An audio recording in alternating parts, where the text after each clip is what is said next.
morning or good afternoon or wherever you are. Welcome to Tech for Senior. I'm Ron Brown and I'll be your host today. We have a great show for you. If you are watching this in our Zoom meeting, thank you for coming and we appreciate your support. If you're on our Zoom feed, thank you for watching. And if you're on a YouTube short, just click the link and it will take you right to the show. Today, we'll be with you for about an hour, and we have a big show for you today. We're going to start with, of course, our security news update. We'll then be going on, and Bill James is going to do part 2 on seniors and home automation. Hewie's going to tell us about some streaming perks to save you money. I'm going to talk about my new TV.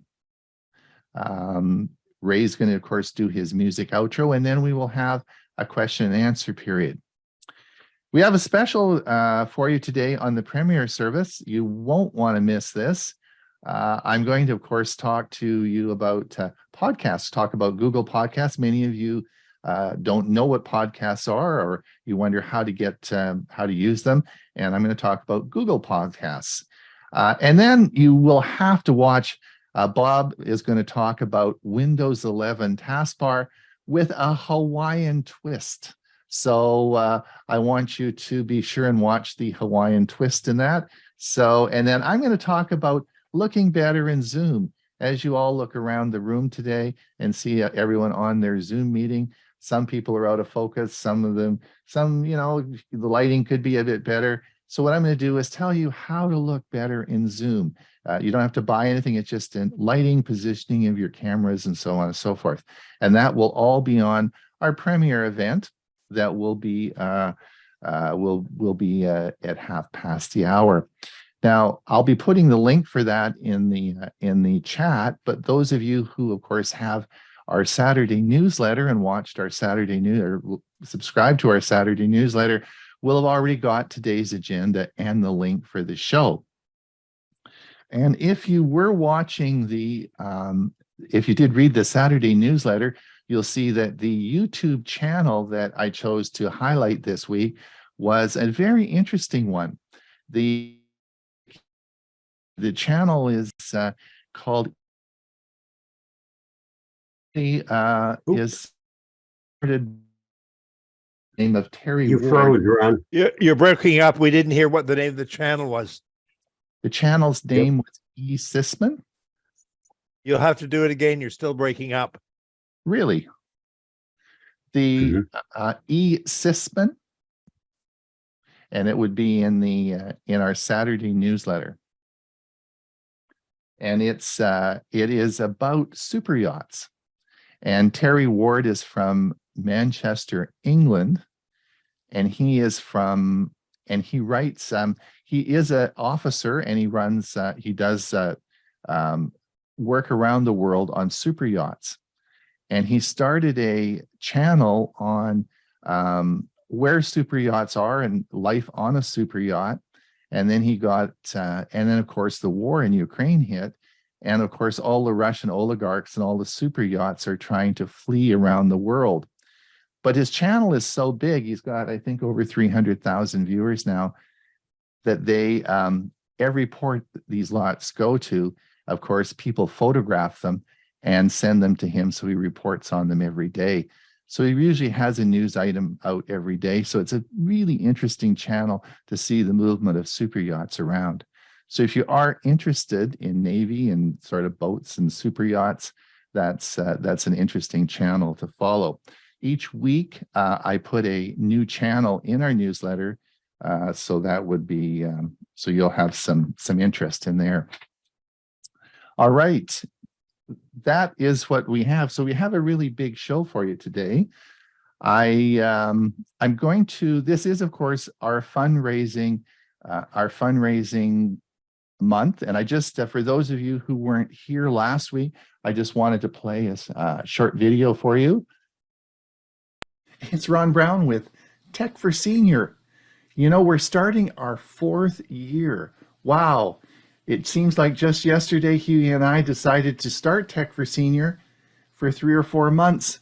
Where have the 4 years gone? With many of the hardworking people that work at Tech for Senior, all on a voluntary basis, we have produced over the past few years 800 videos on our YouTube channel. We also produce 104 live shows a year with a twice weekly newsletter.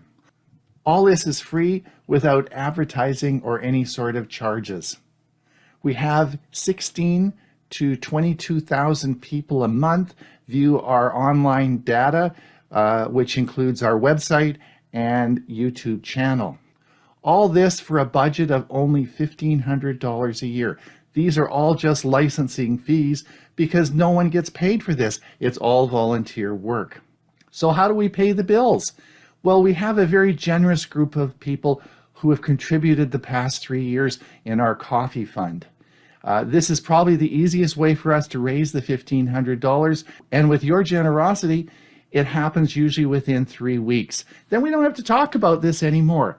So we'd appreciate this year that if everyone can just reach in their wallet and make a donation, then we don't have to discuss this anymore after about 3 weeks. You can make the payment using our coffee website. This is a secure transaction that occurs through PayPal. You can do this as a bank transfer or a credit card payment. You'll find the link to this in all our videos, website, and newsletter. So it's well advertised and you won't have trouble finding the link, and it's very easy to make a payment. Thank you again for your donation, and we will work hard this year providing you with great content and excellent videos. We look forward for a great 4th season at Tech for Senior. Well, we are a third of the way there. I want to thank the following people that donated up until last Saturday: Joel Sandberg, Dwight Johnson, Bill James, Neil Boombart, Carl Colenda, Diane Bender, Rolando Thornburg, Sally Ann Mowry, Jim Tallman, Hobo Jack, Dick Vogel, Tim Euler, Jerry, I'm sorry I don't know your last name, and Elaine Larson. And that was just up to last Saturday. We're getting a fair number of donations coming in now. So that's about what I expected. Hopefully today, I'll put the link actually right in the chat right now. And if you want to just click that link, you can certainly make a donation. All right, let's see. We've got a couple of minutes. I'm going to, before we start, and we have to start because we have a really big program today. Hewie, welcome. Are you back on the wagon, or what's with the alcohol in the back there? No, I'm just celebrating the cruise that Bob's on. Okay, all right. Bob, any you've already talked to us. Keep going. Where will you be next Monday? I'm letting Hewie do the drinking because I don't. Okay. Okay. And Ray, welcome. Good morning. Good morning. And Bill James, welcome as well. We'll be talking. Good morning. You'll be talking shortly. All right. I'm going to get going now, and I'm going to play the security news update by Bob. Mike's here too. Oh, Mike. Yeah, right. Where the heck? I guess that's because I don't see Mike at the top. Welcome, Mike, wherever you are. All right. Let's get going here, and I'm going to play Bob's security news update.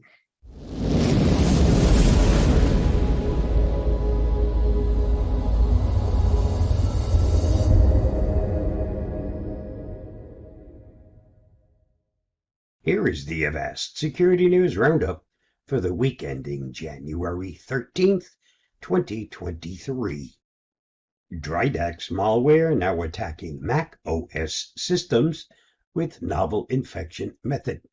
A variant of the infamous ℏ𝕠𝕟 banking malware has set its sights on Apple's Mac OS operating system, using a previously undocumented infection method. According to latest research, it has adopted a new technique to deliver documents embedded with malicious macros to users without having to pretend to be invoices or other business-related files. Trend Micro researcher Armando Nathaniel Pedregosa said in a technical report. ℏ𝕠𝕟, also called Bug@ℏ and ℏ𝕠𝕟, is an information stealer that's known to harvest sensitive data from infected machines and deliver and execute malicious modules. Read more at the Hacker News. Microsoft ends Windows 7 extended security updates on 1/10/2023. Windows 7 Professional and Enterprise editions will no longer receive extended security updates for critical and important vulnerabilities starting Tuesday, January 10th, 2023. Microsoft launched the legacy operating system in October of 2009. It then reached its end of support in January 2015 and its extended end of support in January 2020. The Extended Security Update program was the last resort option for customers who still need to run legacy Microsoft products past the end of support on Windows 7 systems. All editions of Windows 8.1, launched 9 years ago in November 2013, will also reach end of support on the same day. Read more at Bleeping Computer. Millions of vehicles at risk. API vulnerabilities uncovered in 16 major car brands. Multiple bugs affecting millions of vehicles from 16 different manufacturers could be abused to unlock, start, and track cars, plus impact the privacy of car owners. The security vulnerabilities were found in the automotive API-powered Acura, BMW, Ferrari, Ford, Genesis, Honda, Hyundai, Infiniti, Jaguar, and Kia. Also for Land Rover, Mercedes-Benz, Nissan, Porsche, Rolls-Royce, Toyota, as well as in software from Revere, Sirius XM, and Spirion. The flaws run a wide gamut, ranging from those that give access to internal company systems and user information to weakness that would allow an attacker to remotely send commands to achieve code execution. Read more on the Hacker News. FBI warns of imposter ads in search results. The FBI has issued a public notice which includes advice to block advertisements. It's no secret that rogue ads have been a particular plague on the internet for as far back as we can remember, from irritating pop-ups and spinning "you've won a prize" banners to adverts pushing malicious redirects and malvertising. You never quite know what's waiting in your browser when the page you request loads up. The FBI warning concerns fake ads impersonating the real thing and diverting potential victims off to parts unknown. Read Malwarebytes Labs for more. CNET has been quietly publishing AI-written articles for months. CNET has been publishing articles written by AI and edited by humans since November, following other news outlets. CNET reporter Jackson Ryan published an article last month describing how ChatGPT, an AI that can generate human-sounding text, would affect journalists and the news industry. ChatGPT is a stunning AI, but human jobs are safe for now. The very publication that Ryan's articles has been quietly publishing articles written by AI since November, according to Futurism and online marketer Gail Breton.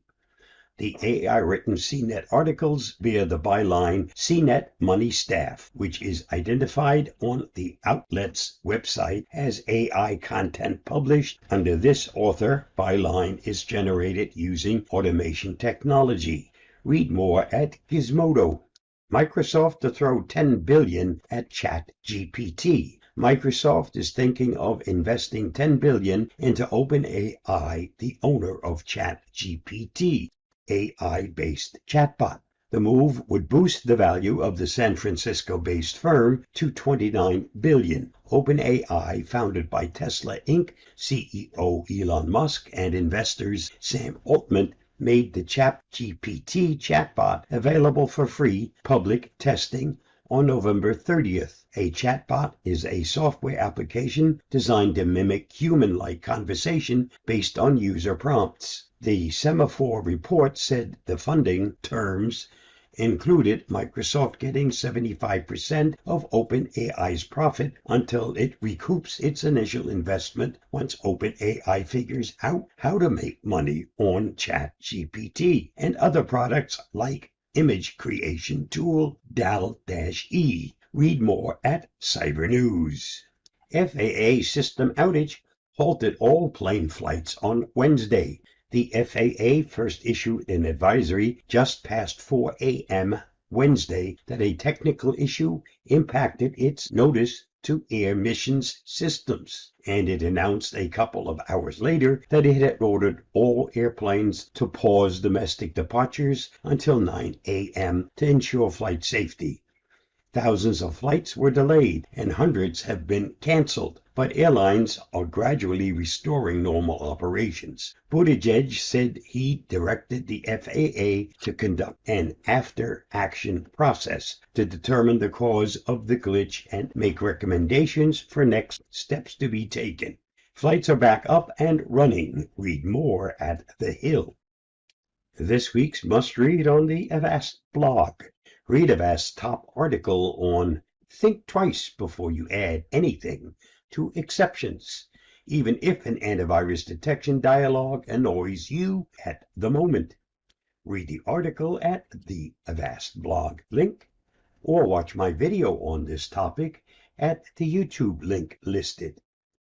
Did you know Nintendo was founded in 1889 as a playing card company? They didn't make their first video game until 1978. On average, people read 10% slower from a screen than from paper. I guess I'm an exception. I fall asleep when I read from paper. There are more than 5.1 billion active users on the internet, with Asia comprising more than 50% of the total traffic. Just thought you might want to know. And that wraps up this week's Avast Security News Roundup. Stay safe, stay secure, and I'll see you again next week. Bye-bye. Thanks, Bob. Hopefully we will see you next week, depending on the seas. I hope so too. All right, Bill, are you ready to roll? Good morning. This is my second installment on our three-part series on aging in place, a series entitled Home Automation for Seniors. The stairs are getting so hard to climb. Since my wife died, I just opened a can of soup for dinner. I've lived here for 40 years. No other place will seem like home. These are common issues for older people. You may share the often heard wish, "I want to stay in my own home." The good news is that the right help, you might be able to do just that. Staying in your home as you get older is called aging in place. If staying as your home isn't important to you, you may still have concerns about safety, getting around, or other activities of daily life. Home automation technology is increasing in the number of households. It's because of all the benefits it presents. These technology systems and assisting equipment have become a viable option for those who would rather stay in their homes than move to assisted living facilities. To sum it up, home automation for the elderly and disabled is changing lives every single day. Here are some ways that home automation technology can be used effectively to help keep people with disabilities and the elderly safe and help make their lives a little easier. How to plan ahead to age in place. Planning ahead is hard because you never know how your needs might change. The first step is to think about kinds of help you might want in the near future. Maybe you live alone, so there's no one living in your home who's able to help you. Maybe you don't need help right now, but you live with a spouse or family member who does. Everyone has a different situation. Automatic light controls is a beginning. It's a great starting point when looking at home automation for the elderly or disabled. Technology allows for lights to be controlled with a remote control or an app on a smartphone and can serve as an excellent option for those who have trouble with mobility or reaching light switches. Another useful home automation lighting feature includes motion sensor lights with the ability to turn on and off depending on if a person is entering or leaving a room. Automated doors and locks. Getting to the front door promptly can be difficult for many seniors and mobility disabled individuals. Many automated locks now have the technology available to read fingerprints. Family and friends who plan to visit can save their fingerprints into the system and then just use the fingerprint memory to let themselves into the home instead of the homeowner having to struggle to come to the door. Using automated locks on doors, trusted friends and family members will also have the ability to ensure that a door is locked from wherever they are, just by using a smart app on a device such as a tablet or a smartphone.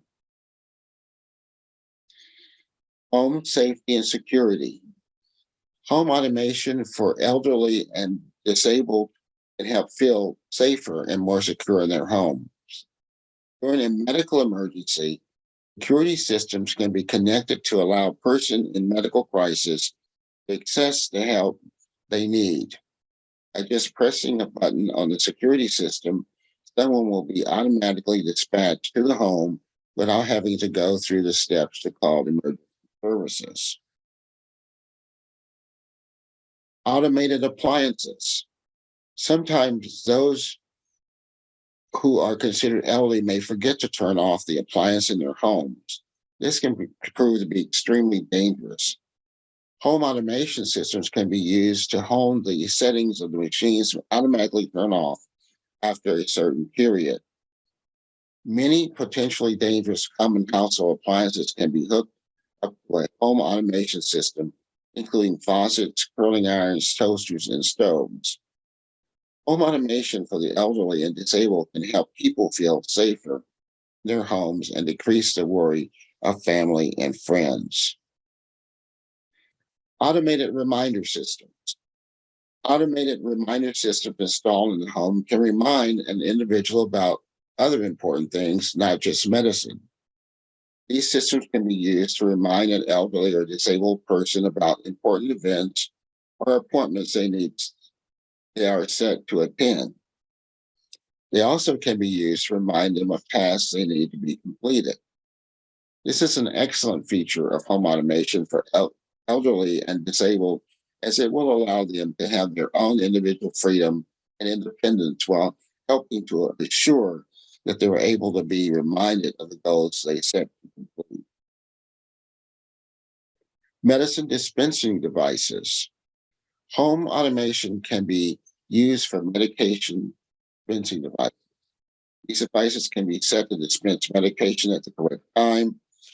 This can prove to be a very beneficial feature of home automation for the elderly and disabled to ensure they get the proper dosage of their medication, will not be taking too much or too little. In summary, imagine being able to live in a home set to your daily schedule and routines such as lights turning off and on automatically. Family members being able to let themselves in your home and never have to worry about whether or not you left the stove on. Home setup with automated technology can make all of this possible. Home automation technology is continuously increasing and improving, making it easier for elderly and disabled to live more comfortable lives in their homes by meeting their unique needs. The devices can range from simple features to more complex designs, but they all aid in helping users have safer and more independent lives. Smart home technology, programmable lighting, motion detectors, and video surveillance have been around for decades, but the rise of wireless capabilities and a focus on renewable energy and green light living has brought these technologies into the mainstream. Some home automation products are particularly suited for seniors. Mobile devices, including smartphones and tablets, continue on a path to overtake desktop PCs as the primary way people access the internet. This mobile adoption is true among the seniors as well, as they understand the value of devices that can deliver email, news, weather, as well as other apps that track blood pressure, deliver medication reminders, and provide GPS location services. Wearables, you probably remember the I've fallen, I can't get up commercials from a few years back. That was a massive era of personal emergency response, or PERS products. Unfortunately, many seniors refuse to wear these pendants, which were not waterproof and is designed strictly for house-centric lifestyle. Newer mobile PERS or MPERS technology is improving on the old model and includes a variety of wearable products. Wearable technologies are advancing constantly, and healthcare gadgets targeted at seniors can monitor and treat heart-related conditions, arthritis, diabetes, depression, COPD, and asthma, as well as providing fitness and sleep. GPS technology can pinpoint a person's location with great accuracy. Many products and services can make staying in your home easier, even when you start to require help with daily living activities. In our next installment and final installment, how smart technology can help you age in place, we'll discuss a number of options that can help. Thanks, Bill. This year at Tech for Senior, we're going to be doing a lot of shows about this. I think it's a really pertinent topic. Today, I'm going to start that with our my smart TV, and I'll be showing you how seniors can use their smart TV.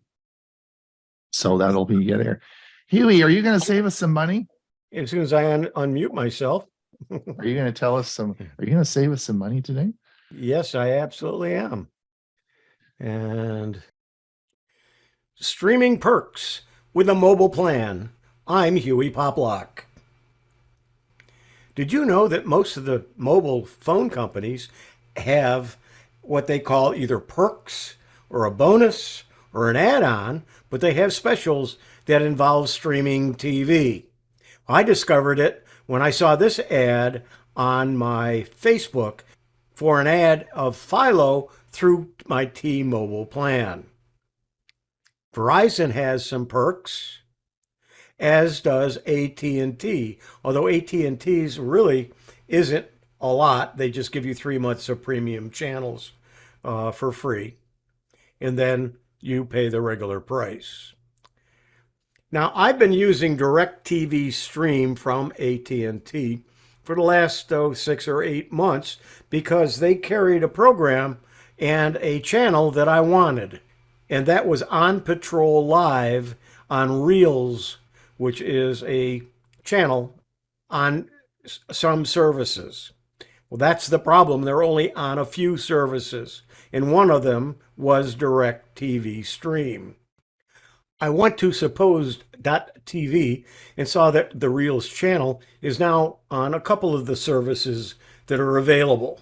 Now, one of the things I also want to have is the local TV channels. So I just put in one of them, and when I did that, now I could see that Philo did not carry the local channels, and that's why I had chosen DirecTV Stream originally, because I was able to get the local TV channels and Reels.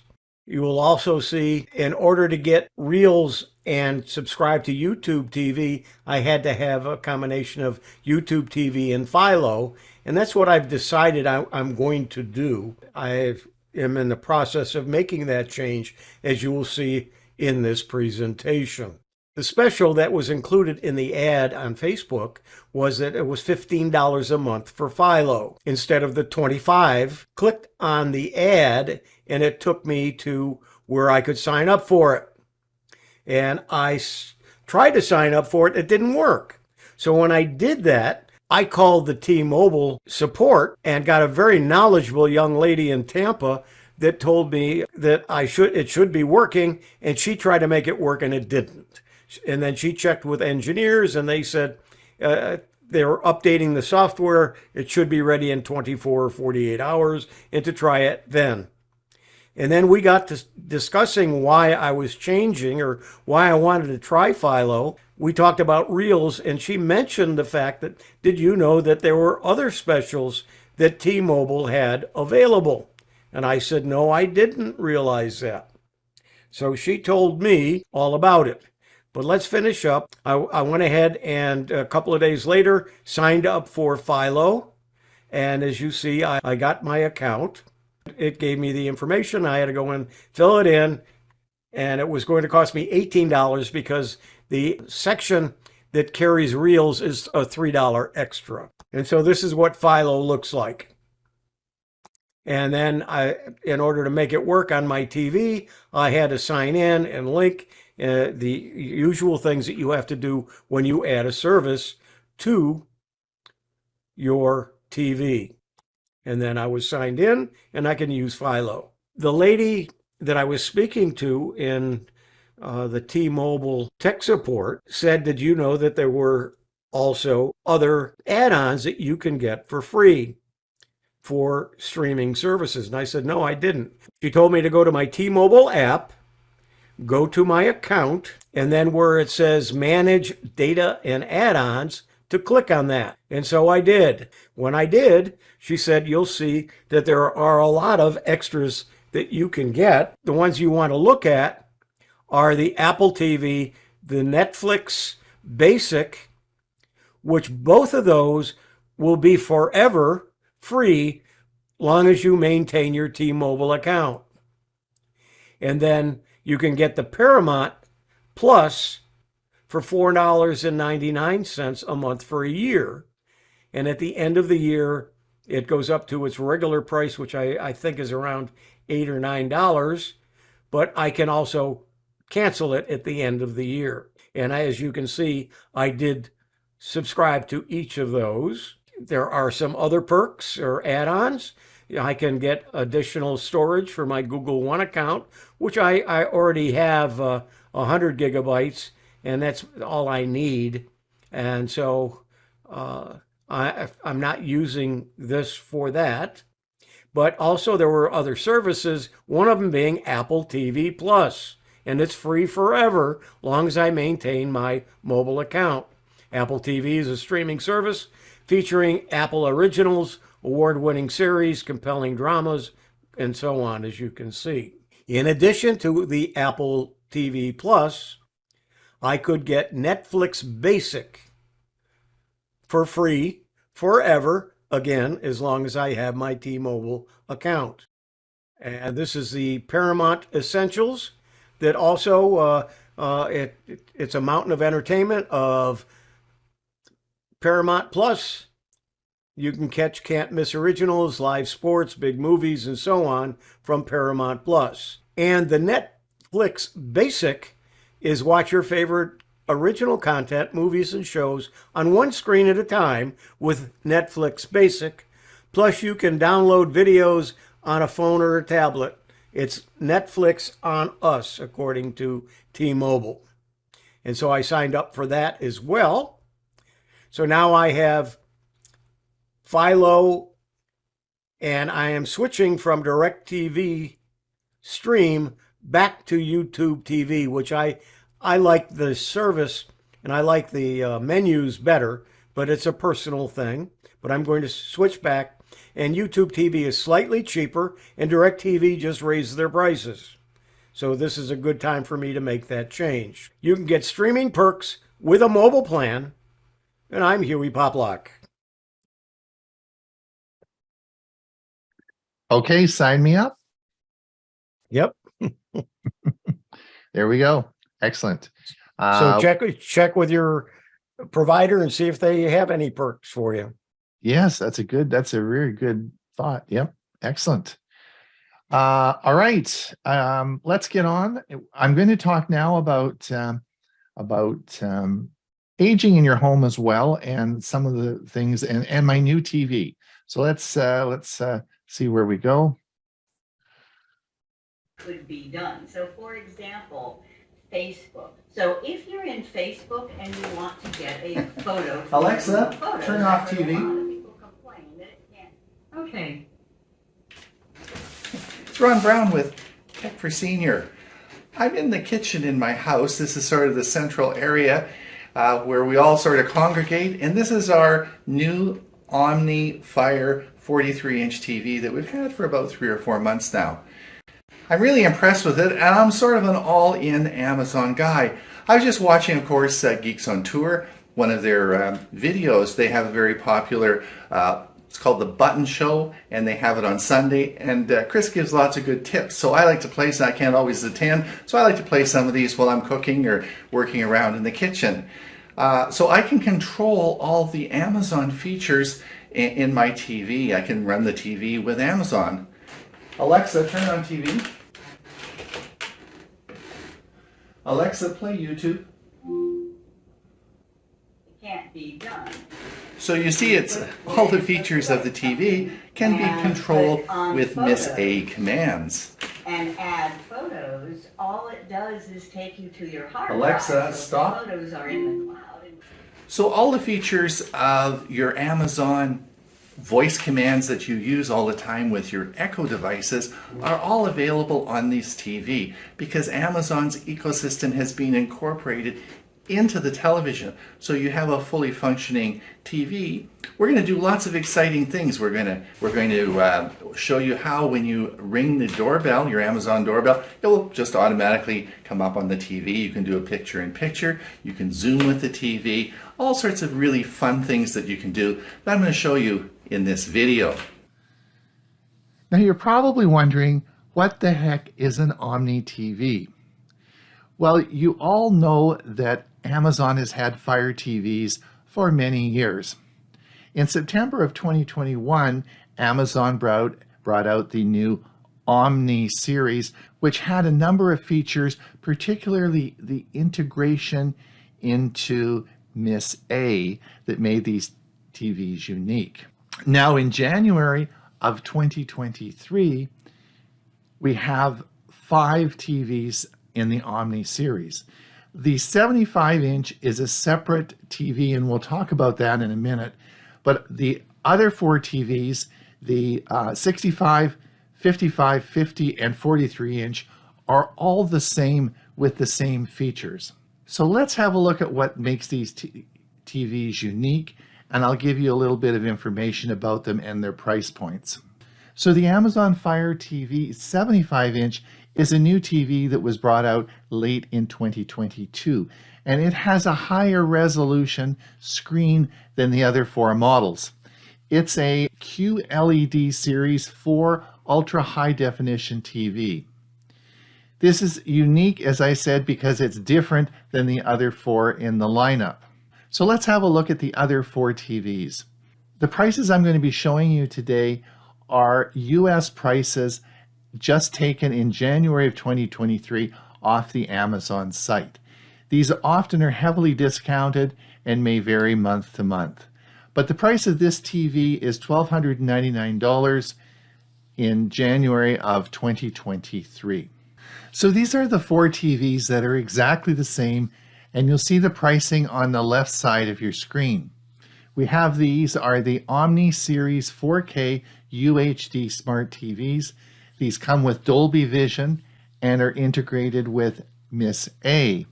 You'll see that they have 4 models, the 65-inch, the 55-inch, 50, and 43-inch TV. I purchased the 43-inch TV, and I'll show you that in the next slide. Now this is the current price of the TV I purchased, the 43-inch Omni Series 4K UHD. The price is $344.97 US. And I note now that it also comes with a mounting bracket for the wall. This is an added feature that did not occur when I purchased mine. These TVs are also heavily discounted throughout the year, and you may find a lot lower price on this if you watch for sales. Now, the features on these TVs are all the same, except, as I said, for the 75-inch TV, which is a separate category. These all have 4K Ultra HD screens, which have 1080p and full HD. They come with full HDR and also, as I mentioned, hands-free integration with ℍ𝕑.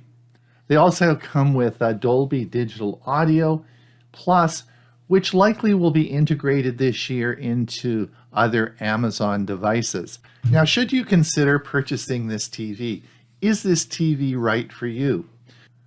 Now, the reviews on this 43-inch Amazon TV really said the same thing, that the picture quality is average.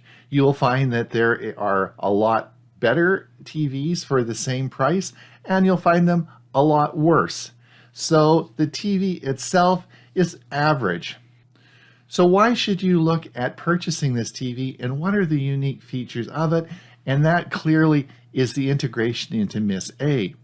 I have a lot of TVs in my house and was looking for a TV specifically that would integrate into ℍ𝕑 because I have all those devices, including my Ring doorbell. I wanted a TV that would seamlessly, when someone pushed the doorbell, I could see it on my TV. And this is not possible to do on other TVs with the Ring doorbell. So this provided an easy method for me to have access into the Amazon ecosystem through my TV. I've had my TV now for about 6 months, and I like all the features about it. I wish the screen was a little bit brighter. I like the sound. I haven't needed a sound bar. And also the Fire OS that's running the TV is snappy, crisp, and it moves from channel to channel to channel or different services quickly. So I like that.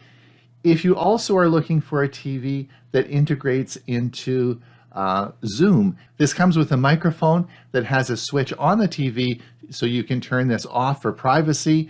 It allows you easy access into a Zoom meeting. There is a Zoom app, which I'm going to show you, that comes that you can download onto your TV, and it works very well for Zoom meetings. So if you are looking at not having to have a PC or a phone, you can simply do a Zoom meeting with your Amazon Fire TV. The only thing you would have to purchase would be a webcam. The webcam seamlessly integrates into the TV as it just plugs into the USB port. So if you have any of these reasons for the purchase of this TV, I certainly think it is a good one to do. Also, since for $350, you can easily find this at a lower price, so it makes it a great deal. All right, I'm just sitting watching the football game here. Let's see who comes to the front door.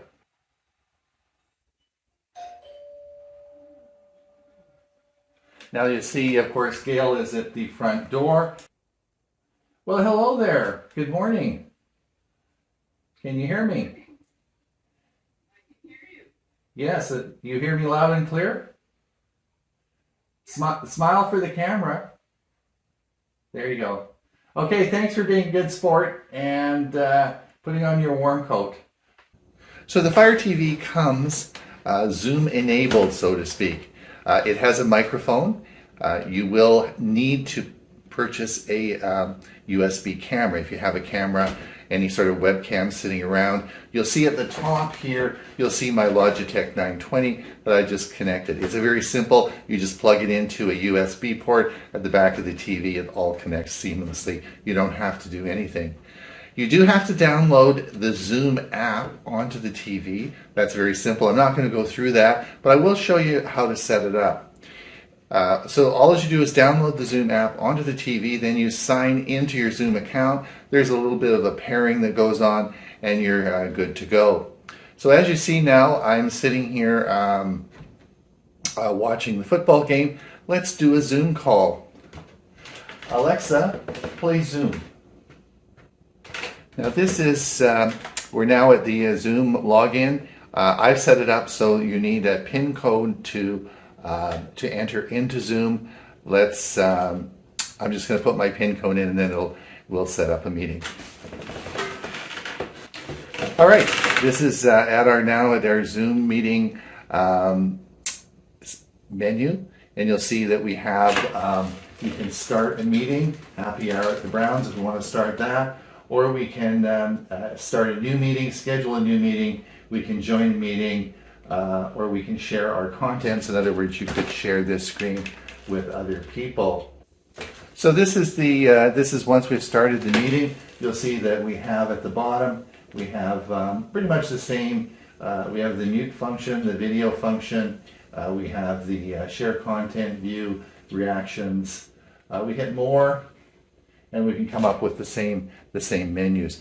The beauty of this is that it's all run on your television. You don't need a computer, a cell phone, or anything like that. It's all run through your Omni TV. So I'd like to show you how to set up your Ring doorbell with your Fire TV. Now I'm going to draw your attention to an excellent video by ℍ𝕠𝕟, and I'm going to put the link down below, and I would suggest you watch that video for a step-by-step integration and how to set it up. Now, I think things have changed. He made the video in 2021. In 2022, when I got my Fire TV, it sort of all happened. The next thing I know, Miss A is asking me if I want to use my Ring doorbell on my TV. So it all happened seamlessly and it worked. There is one specific setup in the Alexa app that I'd like you to draw your attention to, and I'm going to show you that in the next video.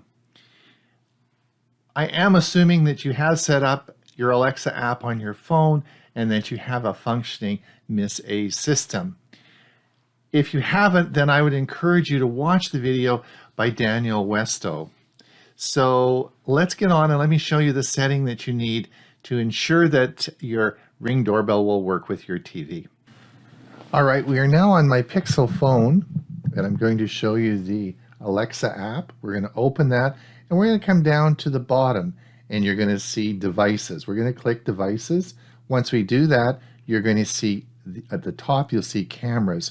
We're going to click cameras, and now you're going to see the menu, and we're going to go to front door, ring.com. It's middle one. And when we click this, we're going to see my Ring doorbell, of course, but I want you to come up to the top right, and you're going to see a little cogwheel, which is the settings. Let's click that. And now you're going to see down, you'll see doorbell press announcements. You want to make sure that's toggled on. This is what integrates the Ring doorbell into your TV, and you'll see the announcement as I showed you in the video. I've left the motion announcements off as I find these annoying, and I often get frequent motion detection on my doorbell, so I don't want to see that, so that stays off. That is the important thing in your Ring doorbell app. That is the important thing in the Alexa app. You must have that turned on. Well, it's Ron Brown with Tech for Senior. If you enjoyed this video, please remember to like and subscribe. If you are in the Amazon environment, you certainly may want to consider an Omni TV. Till we see you again, have a great day. All right. Ray, just before you get going, I'll say goodbye to our YouTube channel, and then we'll get on with the music. Thank you for coming. If you're over on our YouTube channel, we do have spots for you in our Zoom meeting. If you want to pop over and participate in the Q&A, we're happy to have you and we'll let you in. Otherwise, we'll see you same time, same place next week. Don't forget about our premiere service in about half an hour.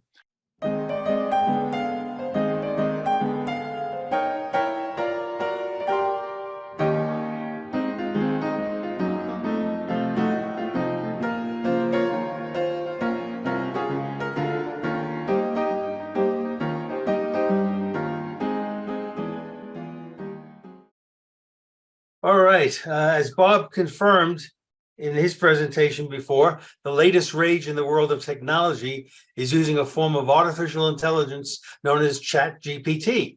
Now, in its current form, you simply type in the application what you want as an end result. So for today's commentary, I typed the following, quote, write a 350-word report on the life and times of blues singer T-Bone Walker, unquote. Now, the following took less than 30 seconds to complete, and I'm going to do a demonstration of using ChatGPT in the coming weeks. But for today, this is the commentary that I did not write one word of this. This all came from ChatGPT.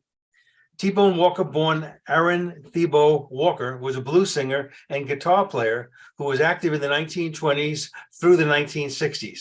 He was born in Linden, Texas in 1910 and began playing guitar at a young age. He began his professional career in the 1920s, playing in various bands and traveling throughout the southern United States. In the 1930s, Walker began to make a name for himself as a solo artist, performing in clubs and on the radio. He also recorded his first records, which were mostly covers of popular songs of the day. However, it was his original compositions that set him apart from other musicians of the time.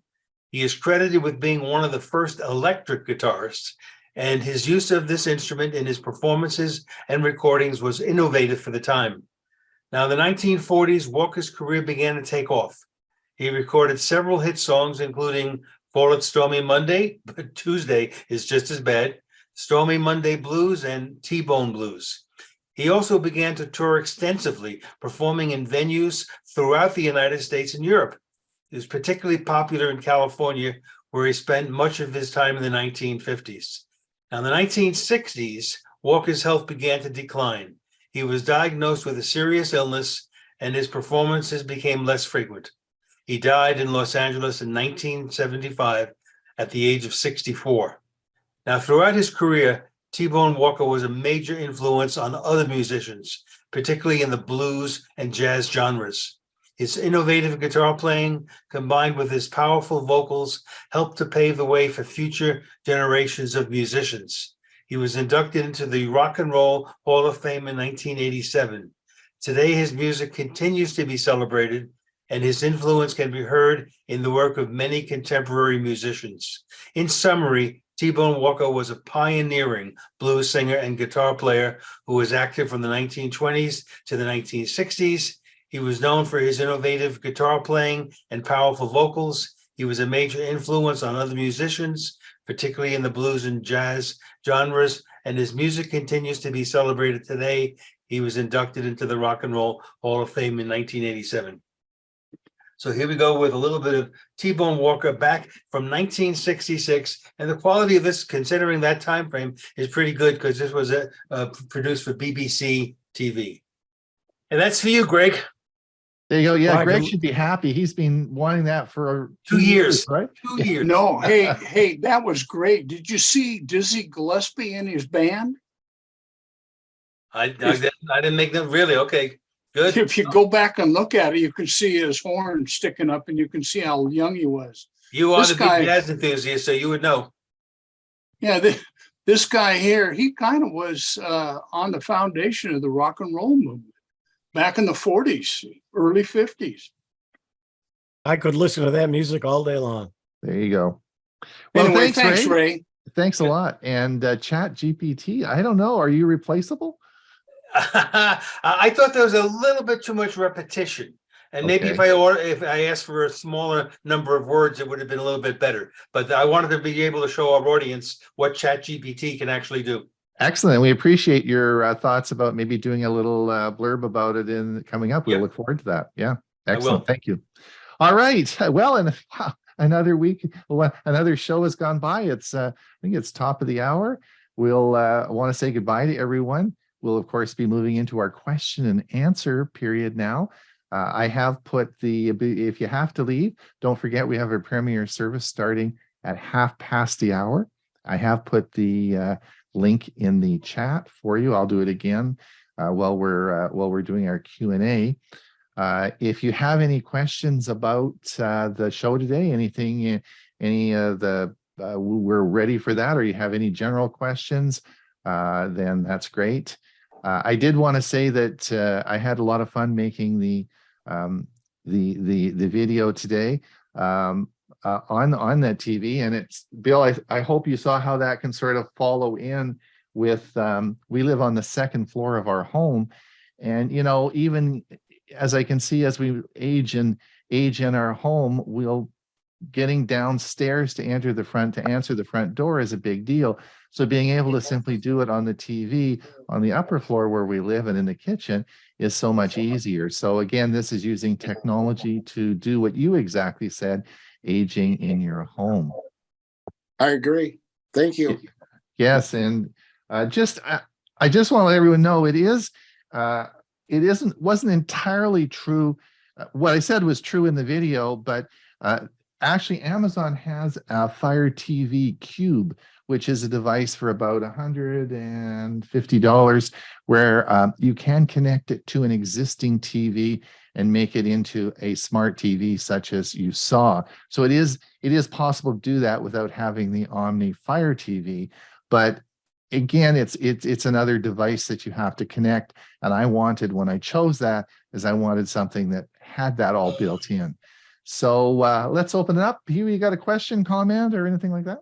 Just a comment. I did want to mention that all of the free streaming services, as well as those that are paid, you can watch on your computer. So if you don't have a TV, or you don't have a TV in the room you're in, and you've got your computer, you can watch the movies and you can watch the shows and so on. If you want to pay for some of those, you can also get the Netflix and that sort of thing.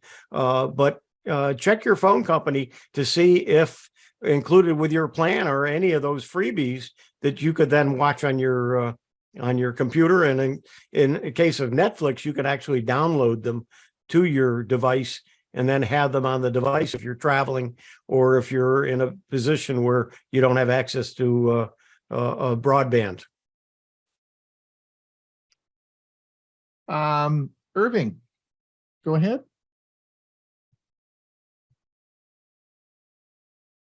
Just a quick question. Did you purchase that Omni in Canada? Yes. They're available in Canada. I think it was around, what did I pay? Just around $400, a little over $400. I can't remember. It was on sale, and I think I purchased it in September of last year. Thank you. Indeed. Bob, go ahead.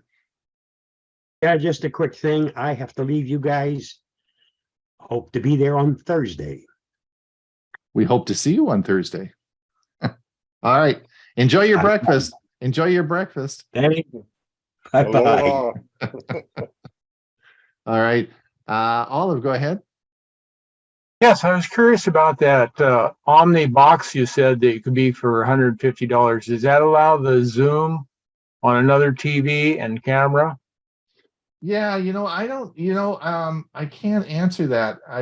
Let's have a look here. I'm just looking at it on the and I'm not sure. I don't see why it wouldn't, because the Zoom app is available for download, and all you'd have to do is install it onto your TV. I think it doesn't say specifically.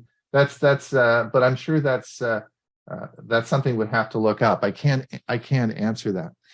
Also, Ron, curious if your Omni or your Amazon TV, if it would do the zoom better when yours is locking up, to see which one is locking up. Well, yeah, you just have no idea how much energy that we're spending trying to fix this problem, and it is a big issue. And it's not just me. As you saw, Hewie had some problems today. Chris and Jim have had problems. I mean, this whole streaming thing is problematic, and it's not that we don't have excellent equipment or real fast internet.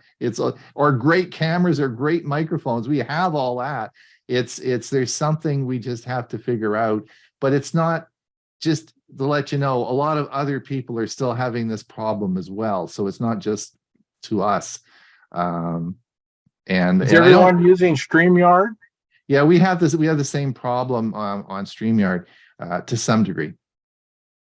Yes, StreamYard's what we use on the We use it Tech on for Senior Thursday. Live on Thursdays. We use StreamYard on Thursdays. So, and that's not without its own problems as well. So it's streaming. It's streaming. If you want to watch someone pull their hair out, watch Jim on last Sunday's show. You know, they had. I did. You know, they're not without. It's not without problems. So we're working on it, and we're trying different things. That's why I don't have a virtual background up today. Again, that's one of the things we're looking at. Is that affecting it as well? So anyway, on we go. Jim, go ahead. It's a question for Chris. I was trying to send a Google Photo video to a friend of mine, and I used the share feature, and I thought I followed the instructions correctly, but I asked him in the message section to let me know if he got the link or got the video, and he popped back and said no, he didn't. And I was wondering if you have any tips on how to send a video from Google Photos. Yeah, when you say you sent via the sharing, you mean you open the video, you click share, and then you put his email in? Yes. Okay. Does he use Google Photos? I mean, that is a direct Google Photos. And if the person either doesn't use Google Photos or doesn't know where to look for the shared items, yeah, they're just never going to see it. I think the best way is you click share and then scroll down until you see create link. So, and then you copy that link and you paste it into an email or a text message, whatever you know he will open and see. Then he can click on the link and see it. Okay, I didn't realize there was that difference.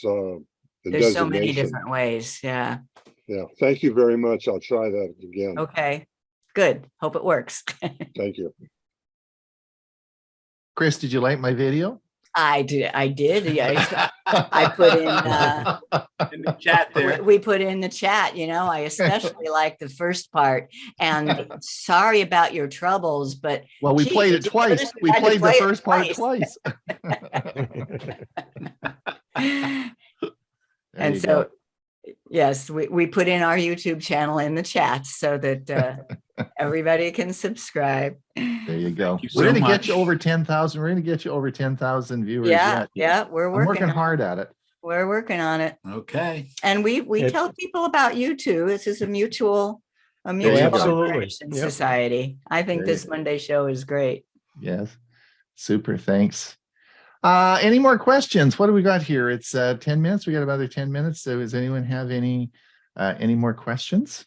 No, I just want to say thanks. You guys are doing a great job. You know, and I was one of the guys that was with you when you first started this thing. Anyway, kudos to you and your support staff. You guys are first string. Thanks. Thanks, Greg. Carl, go ahead. I'm trying to fix my window so I don't have a glare, but the question is for Chris. Let me see how badly I look when I turn my video on. Watch How to Look Better in Zoom. It's on our premiere service today, Carl. So it's How to Look Better in Zoom. Just watch the video. I'll tell you how to do it. Well, I don't think you can reverse 20 or 30 years, can you?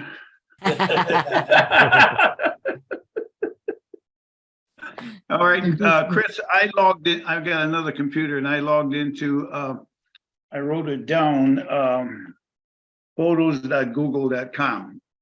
So, and the first time I've done this, by the way, all the years I've been using it, I've been only using it on my phone. And what my objective was, well, I can see all the photos, but I'd like to put them in, I don't know if you call them folders or what, but when you're on the phone, you could create something so you could put, like, say, all of my dog or my cat or whatever into a single, I don't know, do you call it a folder or what? How do I do that? You call it an album. album. Okay, Yeah. all right. And Get so the if you're terminology. looking at Google Photos at photos.google.com, you should see the word albums over in the left-hand menu. Let's see. I see photos, explore, sharing, print store, albums. Yeah.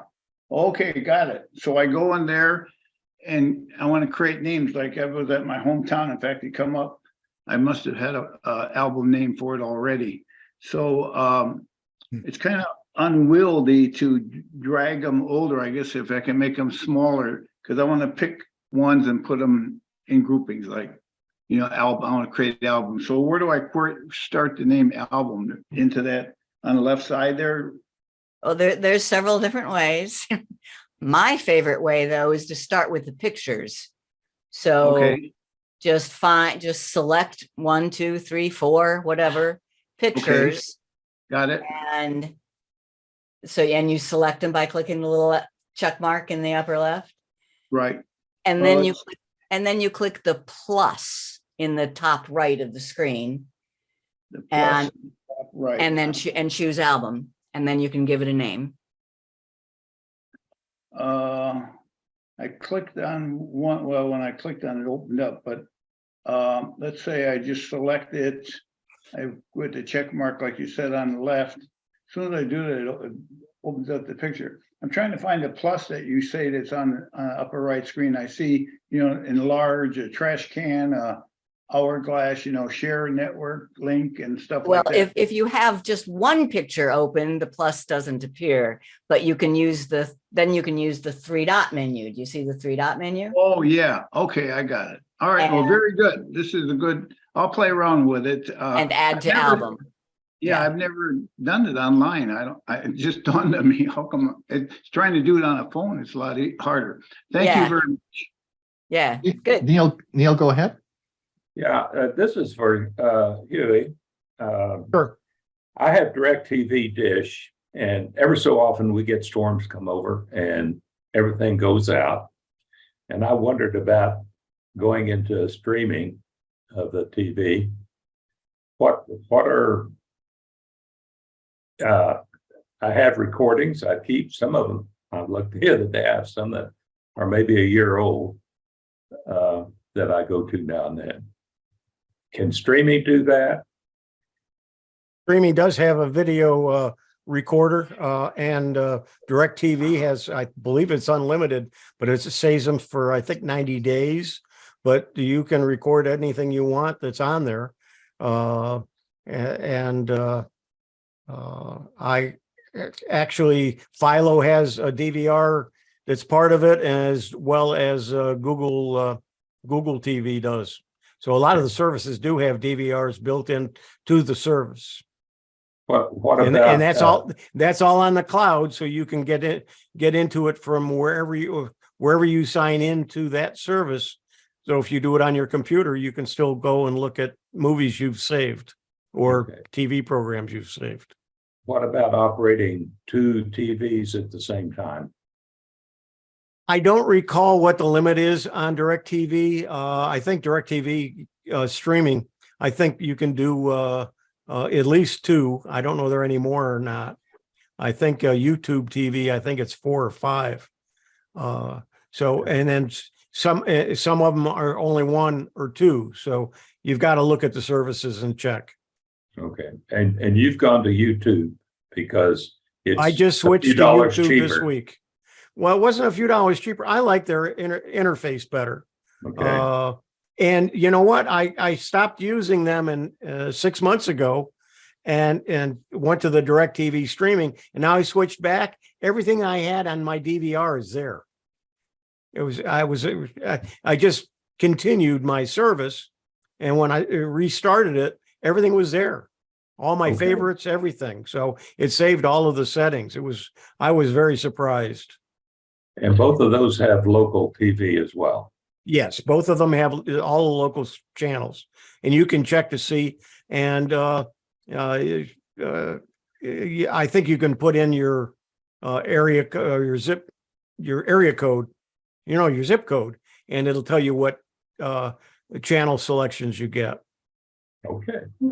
The other thing, Thanks, Neil, Al. the other thing, Neil, to just point out, there was an article this morning that came out.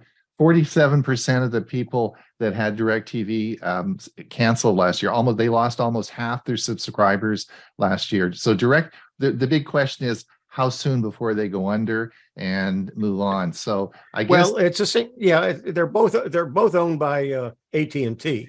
yeah, but the satellite dishes are going away. that's right. So you might want to think about moving. Most people are moving off the service and going on to some other service. Oh, I have thought about that Yeah. in a lot of ways, but I hate to change. There you go. I know no one hates to change. Change it. Okay. Olive, go ahead. Yes, a question for Hewie on that. If you use a VPN, can you choose local stations that way too? I'm not sure how that would affect it. It probably would, but then you're not going to get your local. You can't. I don't think you can go back and forth easily. Oh, but I don't know. I don't use a VPN, so I have never tested it. okay. And I've never read any articles about it. Carl, do you have a quick question? Yeah, real quick. Did somebody talk about DirecTV satellite, or is that in trouble or what? Because I have that now, but I just wondering if it's under. They lost half their viewers last year. So any company that loses half their viewers, there's a big question of whether the product's going to keep going. That's a lot to lose half your viewers. Wow. Well, I know the company that I use is my ISP, which is Frontier here in the Bradenton area. They used to have cable as well as internet, and they no longer have cable at all. It's strictly a streaming service. Yeah, well, I'll make this quick. I was ready to call them today because I just found out they doubled my rate since last September, and I didn't know it. I have all their channels for $230 a month. Before I was paying $131. So somehow they did a bait and switch without me knowing it, and I'm a little pissed off. Well, they lost half their business, so they charged you double to make up. There you go. They got to do that to make up the profit, right? They got to charge you double. Exactly. Oh, I feel better already. There you go. You're supporting the rest of them.